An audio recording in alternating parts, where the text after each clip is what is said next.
And then and now we're gonna move into our main topic, which is a long-standing one for anybody who's been playing Skyrim mods or Fallout mods for a long time.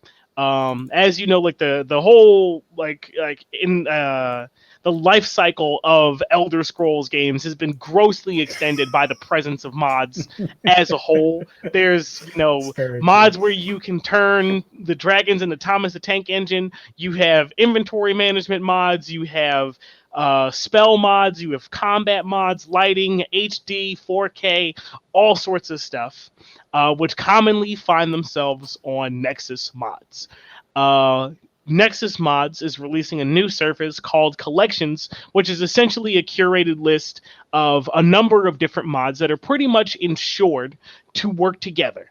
When you have a number of mods, there's a thing called load order that you need to maintain. If this one loads first, then this one, and this one. So if there are dependencies between them, they have to fit together. And if you're an independent person downloading random mods, you have to sometimes figure out what the right load order is and start the game over and restart it and try to work it out.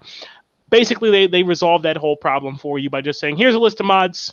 These versions all work together. Here's the order you got to load them in. Boom, you're good to go. Easy peasy.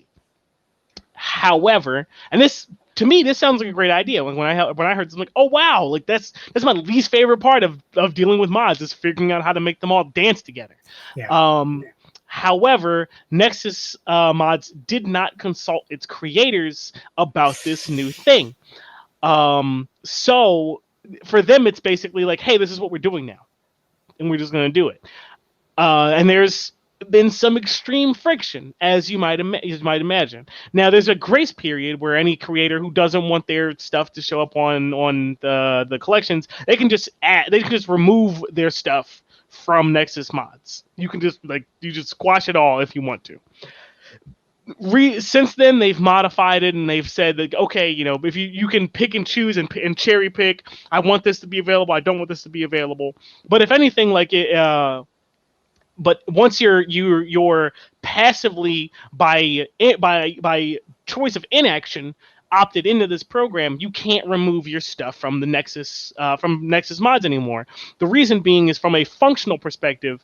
The mod list, the collection needs to have every piece of it available for it to function as is. So the collection functionally works as a snapshot of all of these mods of version 1.4 of this mod and 1.2 of this one and 1.8 of that one. These all work together. But if somebody takes out their mod and says, I don't want my version 1.8 to be available anymore, then this whole collection might fall to shambles, and then the whole feature doesn't really work at all. Yeah. So understanding that they would want them to keep their stuff on Nexus mods. However, some modders are concerned that by having them part of the collections, where previously people had to go to each individual mod producer's page and look at their stuff and go find what they wanted and download it or whatever. And if they decide that they wanted to donate something, you could make a donation directly to that mod creator. Most mod creators don't make anything from the mods they create. They do it all for free in their spare time simply because they want to. To date, Nexus Mods themselves tries to pay some of the people who make mods, and in the however many years that they've been open and functional, have only given just over 700,000 to its modders. But they've stated publicly that they would like to get to a point where they can give $1 million per year to their mod community. But you're not even $1 million lifetime. So that's like the for all of the good of saying it does, the modders themselves are not, they're not holding out for that. You've been a company organization for the better part of 10 plus years, however long it's been, and you haven't even reached that mark. So the modders are concerned because for some of them they're saying people aren't going to go into a mod pack that might have 25 different mods and randomly pick out ones and say, I'm going to give this guy $10 and this guy $5 and this lady $15 and blah blah blah. That's not going to happen. And they're concerned, like, they're never going to get any more recognition for their work because people aren't gonna dig into the collection to go look for their other stuff.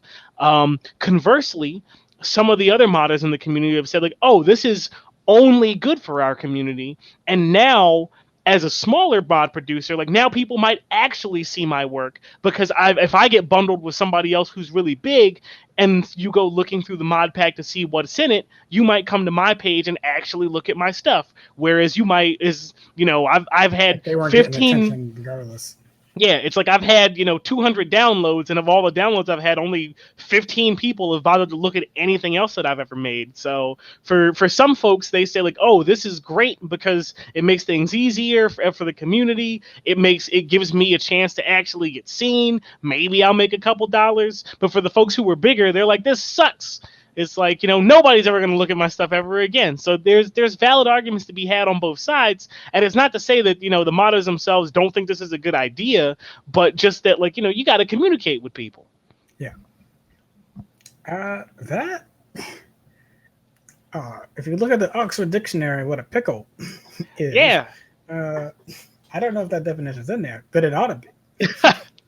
I mean, to me it feels like something that, like, yeah, there might be some community backlash about this, but like a lot of it could have been avoided, or at least like a slice of it could have been avoided if you just talk to people and you say, hey, modders, you are the backbone of this place. Like, it's like, we want to give you money. We understand that we can't charge people for the stuff because it's not content that we're creating, blah blah blah, mod community, razzmatazz, etc. Like, you're in a tight spot where you want to try to